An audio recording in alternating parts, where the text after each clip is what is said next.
en choisissant de consommer des bons aliments pour sa santé, on fait vraiment, on se guérit en fait. C'est vraiment se soigner à travers l'alimentation.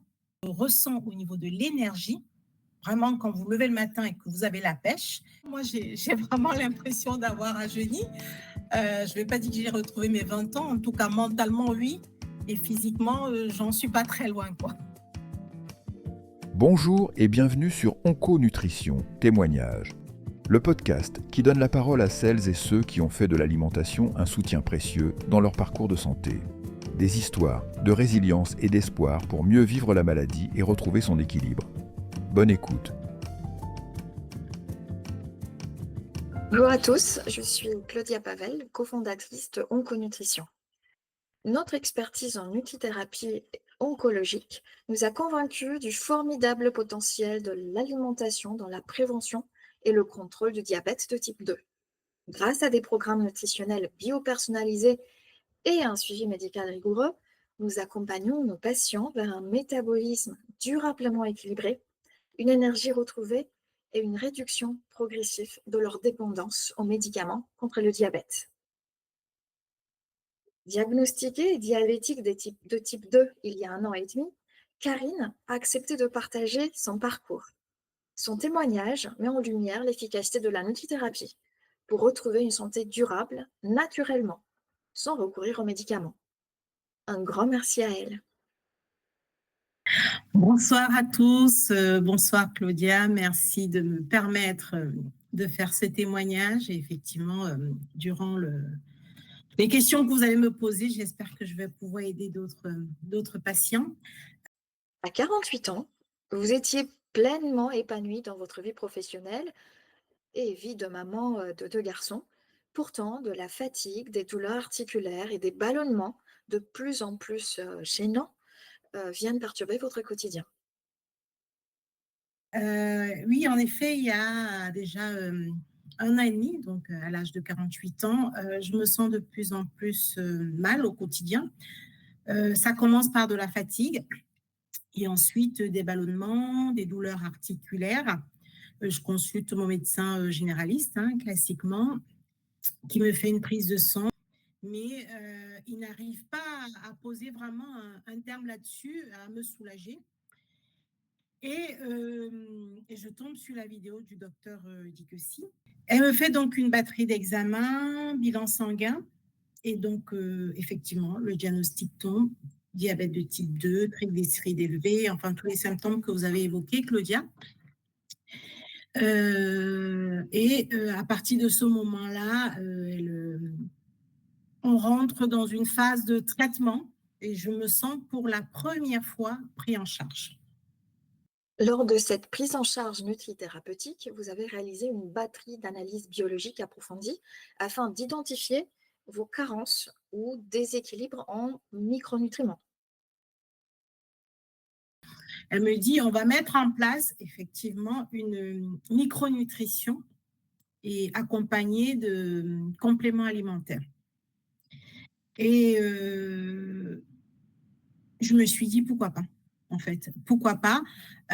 Ça m'évitait de toutes les façons de commencer un traitement de diabétique qui me paraissait contraignant, surtout que ma maman, elle était diabétique, elle est décédée de diabète.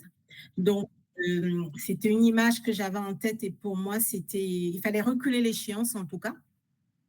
Et donc, je me dis, il y a une nouvelle, il y a une nouvelle alternative. On va essayer cette alternative en fait.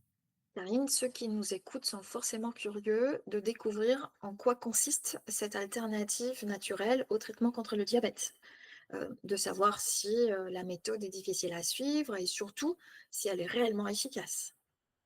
La méthode qui est très, très simple à expliquer, et maintenant je suis devenue ambassadrice tellement c'est d'une facilité enfantine, c'est de réduire au maximum le sucre. Voilà. Le principe est très simple, on réduit les sucres.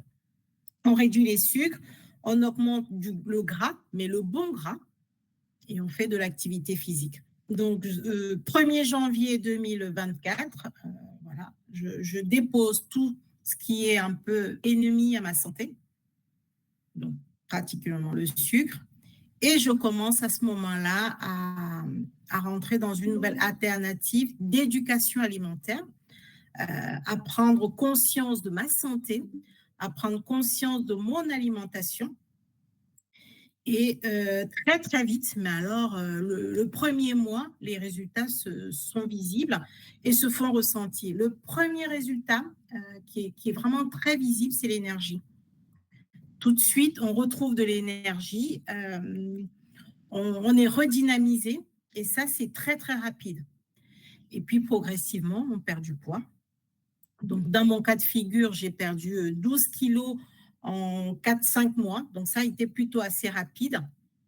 Et ensuite, jusqu'à aujourd'hui, donc ça fait déjà 18 mois à peu près, un an et demi, puisque je commence le 1er janvier 2024, je n'ai pas repris un seul gramme. Et donc, cette alimentation, elle est rentrée dans mon quotidien, zéro frustration. J'ai repris une vie sociale assez classique, c'est-à-dire effectivement des sorties, des invitations. Voilà. Je ne me prive pas, mais je choisis ce que je consomme comme aliment. Cette approche de nutri-thérapie, est-ce un protocole relativement standard applicable à tous ou plutôt un régime spécifique adapté à votre cas particulier, à votre métabolisme qui est unique? Ce qui est génial en plus, c'est que c'est adapté à chacun. Ce qui m'a été prescrit ne va pas forcément fonctionner pour quelqu'un d'autre. Et chez moi, ça a hyper bien fonctionné parce que c'était ciblé, c'était personnalisé. J'ai été accompagnée et j'ai été accompagnée sans qu'aucune fois on m'interdise quoi que ce soit. Je n'ai pas eu droit à un menu en disant bah, le matin, il faut manger ci, il faut manger ça, le midi. Non, on m'a juste dit voilà, dans ton cas de figure, tu as tel profil, donc voilà ce que tu dois consommer. Et dans ce que tu dois consommer comme catégorie d'aliments, ben, à toi de t'organiser. Donc, en plus, ça te rend autonome, ça te rend indépendant et ça te laisse la liberté en plus de choisir dans ce que tu peux consommer dans la liste des aliments que tu peux consommer. Comme la plupart d'entre nous, vous trouviez du réconfort dans les petites douceurs. Quelles sont vos astuces pour vaincre au quotidien les envies de sucre? J'avais régulièrement des fringales. Donc, ce que je considérais comme des fringales, et quand j'avais ces fringales-là, c'était principalement des produits sucrés. En fait, le sucre appelle le sucre, hein, ça, je pense que plein de gens le savent. Donc, j'avais beaucoup de fringales. Et en fait, ce qui se passe, quand vous commencez à adopter ce mode de vie, régime, c'est un peu réducteur, ce mode de vie, au bout d'un certain temps, mais qui est très rapide, c'est-à-dire au bout de 3 mois, 4 mois, vous avez de moins en moins de fringales. Donc, quand vous avez de moins en moins de fringales, vous grignotez de moins en moins et quand vous grignotez de moins en moins du sucre. Et en fait, c'est là où la machine vertueuse se met en route. Et aujourd'hui, par exemple, j'ai quasiment plus de fringales. Quasiment plus. Selon vous, qu'est-ce qui est essentiel pour réussir à suivre ce régime pauvre en sucre dans la durée? C'est le conseil que je donnerais à ceux qui veulent suivre cette alternative pour leur santé, pour perdre du poids.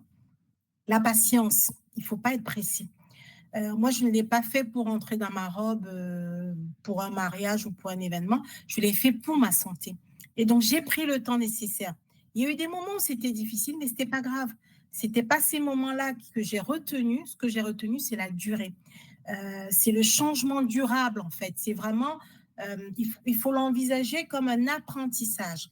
Quand on a appris à faire du vélo, on ne l'a pas appris du premier coup. Quand on a appris ses études, on ne l'a pas appris du premier coup. Donc, il faut vraiment l'envisager comme un apprentissage, être bienveillant à son égard, ne pas culpabiliser. Ce qui compte, c'est la régularité, c'est d'être constant, c'est de ne pas lâcher. Et ça, c'est hyper important, de ne pas lâcher, d'y croire, d'y croire, d'y croire. Dans mon cas, je m'alimentais de manière automatique. Donc, je mangeais parce qu'il était l'heure de manger et donc, ce n'était pas forcément un choix dans les aliments que je consommais. Alors, quand je dis ça, c'est pas que je mangeais forcément ce que je n'aimais pas. Bien au contraire, je mangeais ce que je n'aimais pas, même si ce n'était pas bon pour ma santé, justement. Et en fait, c'est complètement fort est magique parce que en choisissant de consommer des bons aliments pour sa santé, on fait vraiment, on se guérit en fait. C'est vraiment se soigner à travers l'alimentation. Je cuisine davantage, donc qui dit cuisine, ça veut dire que je maîtrise mieux les aliments que je mets dans mon assiette. Et c'est simple, pourquoi? Parce qu'il faut juste anticiper. En fait, je n'avais pas pris conscience qu'en anticipant, en m'organisant différemment, je pouvais y arriver. En cuisinant mes repas le dimanche soir pour les 3-4 jours, ça m'évite d'être surprise, ça m'évite d'être tentée. Voilà. En faisant des courses avec des produits sains, ça m'évite effectivement d'avoir dans les placards des produits transformés, donc ça m'évite d'être tentée. Sur le plan budgétaire, comment percevez-vous le coût mensuel de votre nouvelle alimentation et des compléments nutritionnels qu'on vous a prescrits pour corriger certaines carences? Côté budget, les 2 premiers mois ont été, voilà, j'ai eu une flambée. J'ai eu une flambée parce que j'ai acheté des nouveaux produits que je n'avais pas dans les placards, donc c'était normal. Au bout de 2 mois, tout est rentré dans la norme et du coup, aujourd'hui, figurez-vous que ça me coûte moins cher avec cette alimentation que mon alimentation d'avant.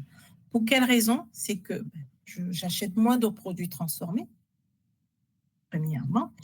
Je cuisine mes repas, donc moins de restaurants, forcément ça coûte moins cher. Et, et j'achète beaucoup plus de légumes parce qu'en fait, dans l'alimentation, j'en ai pas parlé précédemment, mais c'est beaucoup. Alors, quand on parle de sucre, on parle aussi de féculents, tous ces aliments-là. Donc, en consommant beaucoup de légumes et principalement des légumes verts, c'est pas les plus chers. Alors, c'est vrai que la viande et le poisson sont chers, mais de toutes les façons, même en mangeant des féculents, il fallait manger de la viande et le poisson. Donc, vraiment, c'est pas le plus cher, en fait, les légumes verts. On dit oui, ça coûte cher. Non, ça coûte cher par rapport à quoi? De quoi on parle? On parle de sa santé. On n'est pas en train de parler de... Voilà, le fait de ne plus acheter de gâteau, le fait de ne plus acheter de glace. Quand vous voulez acheter une bonne glace italienne, il ne faut pas nommer, ça coûte cher. Bien évidemment, ça coûte cher. Donc, au lieu de prendre cette glace, je prends la place des compléments alimentaires.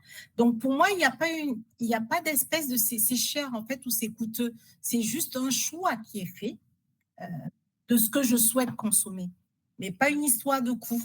Maintenant, j'aimerais qu'on regarde ce que votre nouvelle hygiène de vie vous a apporté. Environ 1 an après le début de votre régime alimentaire pauvre en sucre, votre diabète de type 2 est sous contrôle. Cette excellente nouvelle s'accompagne-t-elle de bénéfices concrets sur votre bien-être au quotidien? Ce qu'il faut voir, c'est sa santé. Ce qu'il faut voir, c'est le bien-être que ça nous procure. Un bien-être qui se ressent au niveau de l'énergie. Vraiment, quand vous levez le matin et que vous avez la pêche, que vous pouvez passer une journée sans avoir à somnoler, ça c'est magnifique. Vous voyez même que vous retrouvez de l'énergie aussi intellectuelle, c'est-à-dire le fait de ne pas être fatigué dans la journée, vous suivez mieux vos activités quotidiennes et ça n'a pas de prix en fait. Au-delà de l'énergie retrouvée, une nouvelle dynamique, c'est surtout la peau, le visage en l'occurrence, qui paraît beaucoup plus éclatant, des rides moins tirées en fait, et la peau elle est vraiment éclatante quoi. C'est vraiment on rajeunit. Enfin dans mon cas, moi j'ai vraiment l'impression d'avoir rajeuni. Je vais pas dire que j'ai retrouvé mes 20 ans, en tout cas mentalement oui, et physiquement j'en suis pas très loin quoi. Quels conseils donneriez-vous aux personnes qui doutent de pouvoir reprendre le contrôle de leur métabolisme et de leur santé grâce à la nutritithérapie? Moi je dis on n'a rien à perdre, il faut essayer. Essayez sur un mois à la limite. Et puis vous verrez bien sur un mois déjà ce que ça donne. En revanche, n'oubliez pas d'être honnête et authentique. Ça c'est très important. C'est pour soi qu'on le fait. On ne le fait pas pour l'autre, on le fait pour soi. Ça veut dire quoi, honnête et authentique? Ça veut dire que si pendant un mois, vous décidez d'essayer cette méthode avec les compléments, tout ce qui va s'ensuit, tout ce qui va dans le protocole, faites-le correctement. pendant 1 mois et au bout d'1 mois, faites un bilan pour voir. S'il vous convient, ben vous enchaînez. Mais je n'ai aucun doute là-dessus, aucun doute. Mais c'est magique. Magique. Je suis une nouvelle personne, donc c'est magique. Merci à vous, Karine, pour l'énergie que vous mettez à montrer que des changements d'alimentation permettent de contrôler le diabète de type 2. Vous êtes la preuve vivante qu'une alternative 100% naturelle existe et je suis convaincue que votre témoignage inspirera d'autres personnes à essayer cette voie. Si ce témoignage vous a inspiré, partagez-le avec vos proches. Et si vous souhaitez approfondir l'accompagnement nutritionnel de la maladie, suivez nos webinaires et podcasts. À très bientôt sur Onco Nutrition.